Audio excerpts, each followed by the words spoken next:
Hello guys, welcome to my back channel. तो कैसे हैं सभी? आशा करती हूँ सभी अच्छे और स्वस्थ होंगे।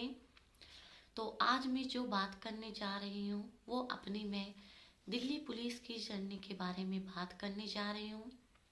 तो आपने सुना ही होगा कि अभी हाल ही में 2025 का नोटिफिकेशन, दिल्ली पुलिस वैकेंसी का नोटिफिकेशन आ चुका है। तो बस उसी टॉपिक पर आज हम बात करने जा रहे हैं।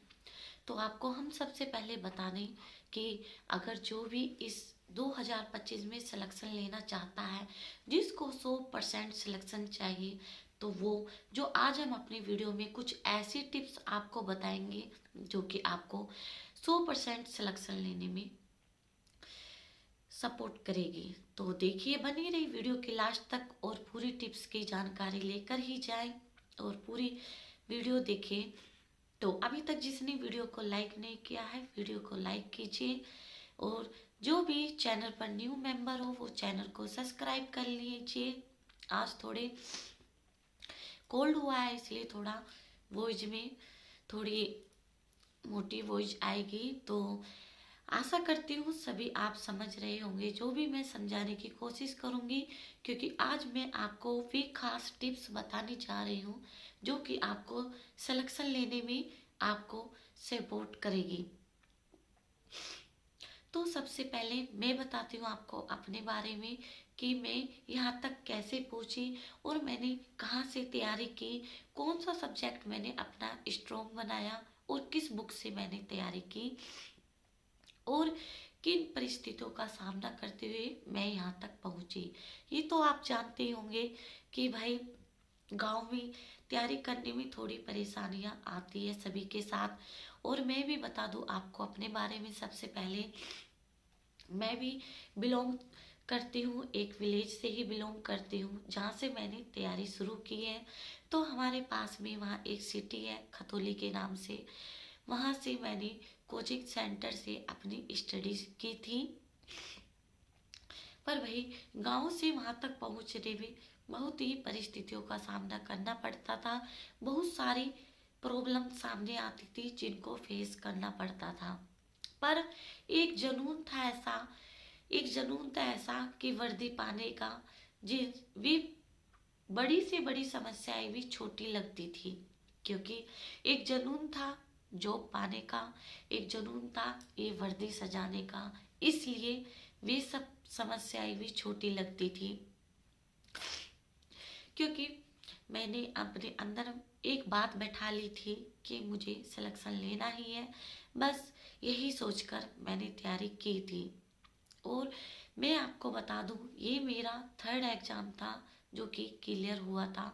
उससे पहले मैंने आरआरबी का, आईबीआई का भी एग्जाम दिया था, बट उसमें मेरा सिलेक्शन नहीं हो पाया था।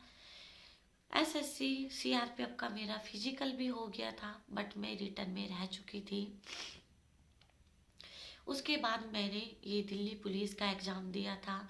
सही बात तो ये था कि मैं जनरल में थी, तो मुझे इसमें भी कम ही उम्मीद नज़र आ रही थी, क्योंकि आपको तो जानते हैं कि ओबीसी, एससी और जनरल तीनों में परसेंटेज का फ़र्क दिया जाता है। तो जनरल में जिस समय मेरिट गई थी, तो मुझे खुद को लग रहा था कि शायद मैं 1 या 2 मार्क्स से रह जाऊंगी।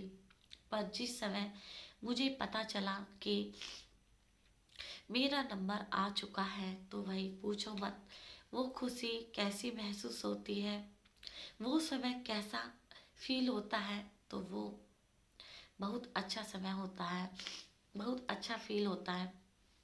तो आप, मैं बिना देरी किए बात करती हूँ खास टॉपिक पे कि मैंने तैयारी किस तरीके से की। वही मैंने जब तैयारी शुरू की तो मैंने एक टाइम टेबल का शेड्यूल बना लिया था, जिसमें मैंने फिजिकल की भी तैयारी की और स्टडी भी की अपनी, और साथ में उस समय मेरी ग्रेजुएशन भी चल रही थी, एमए की। तो काफ़ी सर पर वर्कलोड था, पर अच्छी बात ये थी कि फैमिली का काफ़ी सपोर्ट था मेरे साथ। घर का कोई भी काम मुझे नहीं दिया जाता था, मुझे सिर्फ काम था तो केवल अपनी स्टडी करने का। इसलिए मेरा पूरा फोकस अपनी स्टडी करने का, फिजिकल की तैयारी करने का रहता था। तो मेरा क्या था, मैं मॉर्निंग में उठती थी 4 बजे। तो 4 बजे से उठते सबसे पहले मेरा काम था फिजिकल की तैयारी करने का। तो मैं रनिंग करने जाती थी, जिसमें मेरे पापा साथ जाते थे। मेरी कुछ फ्रेंड्स भी थी साथ में, वे भी जाती थी।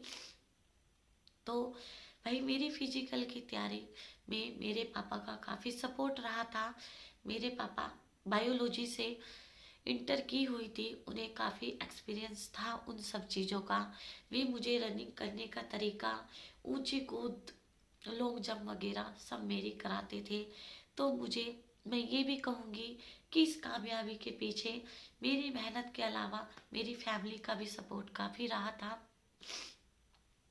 मेरे पापा ने मुझे फिजिकल की तैयारी बहुत अच्छे से कराई थी। तो इस तरीके से मैंने फिजिकल की तैयारी की थी। मैं थोड़ा मॉर्निंग में रनिंग करती थी और इवनिंग में तैयारी करती थी मैं अपनी शॉर्ट, अपनी लॉन्ग जंप की और रनिंग की। तो इस तरीके से मेरी तैयारी फिजिकल की होती थी। अब बात करती हूँ रिटर्न की। तो रिटर्न की कैसे तैयारी करती थी, तो भाई मॉर्निंग का शेड्यूल था मेरा 4 बजे से रनिंग करने का। उसके बाद घर पे आती थी, नहाना धोना होता था। तो हमारे घर पे मंदिर बने हुए थे, तो मुझे बहुत अच्छा लगता था उस समय। तो सबसे पहले मैं मंदिर की साफ सफाई करती थी, डेली का मेरा यही रूटीन था। उसके बाद मैं पूजा पाठ किया करती थी, ब्रेकफास्ट किया करती थी और उसके बाद मैं अपना लंच पैक करके, बैग पैक करके सीधा कोचिंग सेंटर पहुंचती थी। तो वहाँ पर हमारी हो जाती थी 2 क्लास। और उसके बाद जब मैंने एमए प्राइवेट की थी, तो एग्ज़ाम भी मैंने देने जाती थी कॉलेज में। ये मेरी पहले ही कंप्लीट हो गई थी जो मैंने रेगुलर की थी।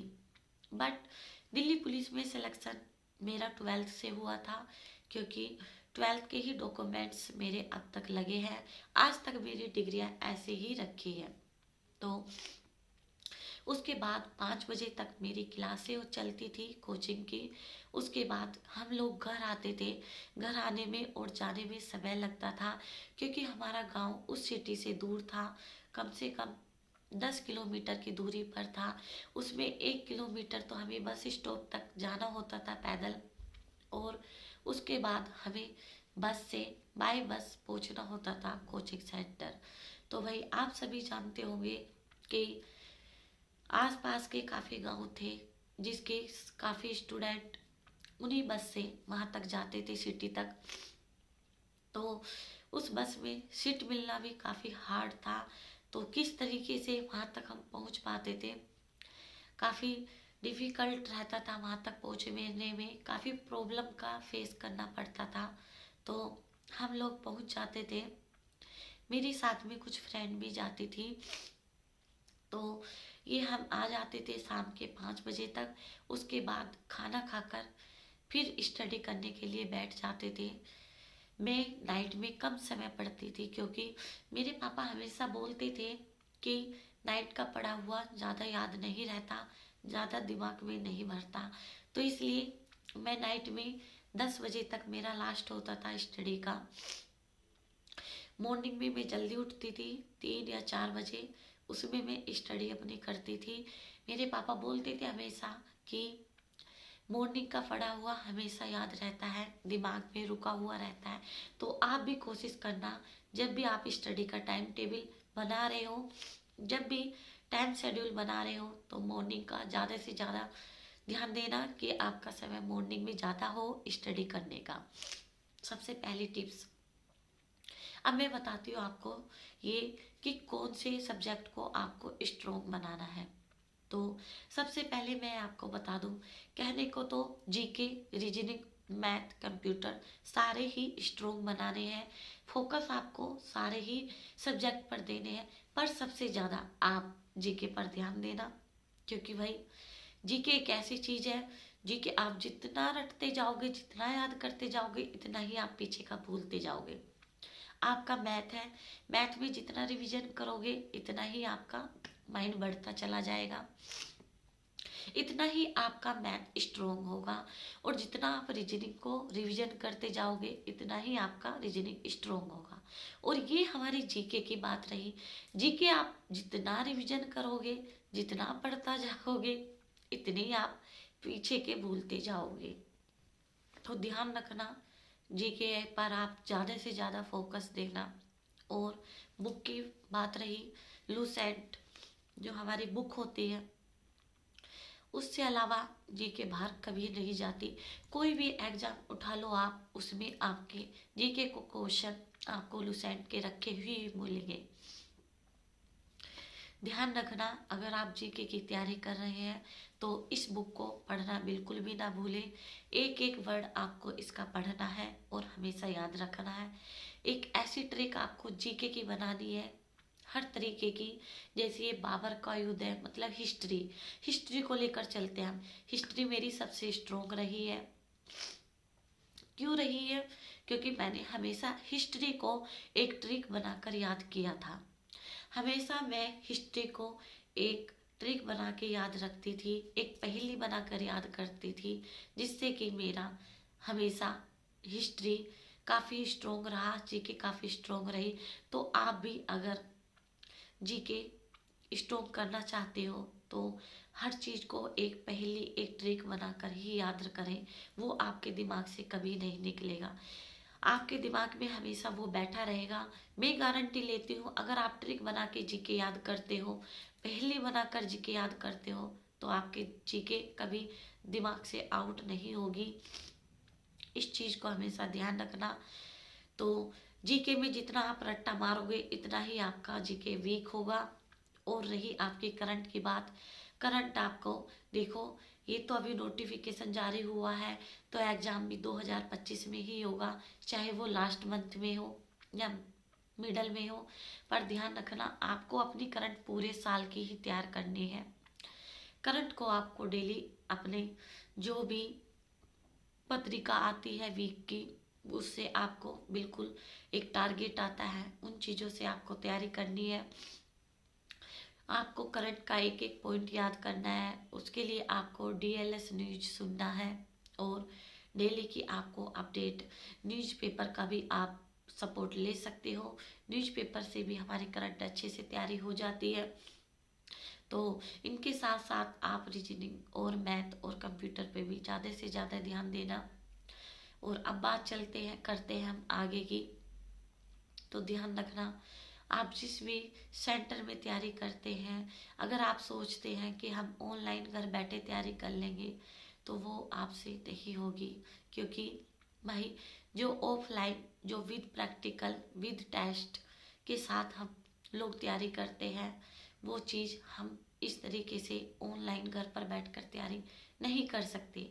क्या होता है, हम ऑफलाइन में क्लास में बैठते हैं, एक दूसरे का तजुर्बा लेते हैं, सामने जो टीचर पढ़ाते हैं वो चीज़ें हमारी हमेशा याद रखती है। जब हम कोई चीज़ हमें पढ़ाई जा रही है और हम उसका रिप्लाई कर रहे हैं, तो वो चीज़ हमारे दिमाग में बैठ जाती है।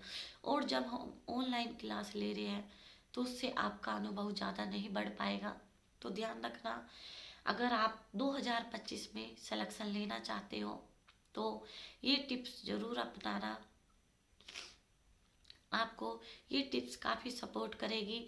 और हमेशा ध्यान रखना कि एक जुनून बना के रखना कि 2025 में आपको वर्दी पहननी है, आपको सिलेक्शन लेकर ही आना है। इस चीज़ का जुनून हमेशा अपने दिल दिमाग में रखना है। और इस चीज़ की तैयारी करते करते और चीज़ों को आपको दिमाग से बिल्कुल डिलीट कर देना है। सारी चीज़ों को भूल जाना है, फोकस रखना है सिर्फ इसी चीज़ का कि अब की बार हमें सिलेक्शन लेकर रहना है। हम सिलेक्शन लेकर रहेंगे। इस चीज़ को तैयारी करते हुए, दिमाग में रखते हुए आपको ये टेस्ट क्लियर करना ही है। और इस चीज़ का जिस समय आप तैयारी करने बैठ रहे हो तो दिमाग से सारी चीज़ डिलीट कर देनी है। सिर्फ फोकस आपको रखना है अपनी स्टडी का, अपनी तैयारी का। तो इस चीज़ का हमेशा आपको ध्यान रखना है। तो कैसी लगी जानकारी कमेंट में बताना बिल्कुल भी मत भूलना। तो मिलते हैं अगले ब्लॉग में। अगर और जानकारी इस ब्लॉग में दी तो ज़्यादा लंबा हो जाएगा, तो आगे की जानकारी हम अगले ब्लॉग में देंगे। जब तक के लिए बाय बाय। जय हिंद, जय भारत।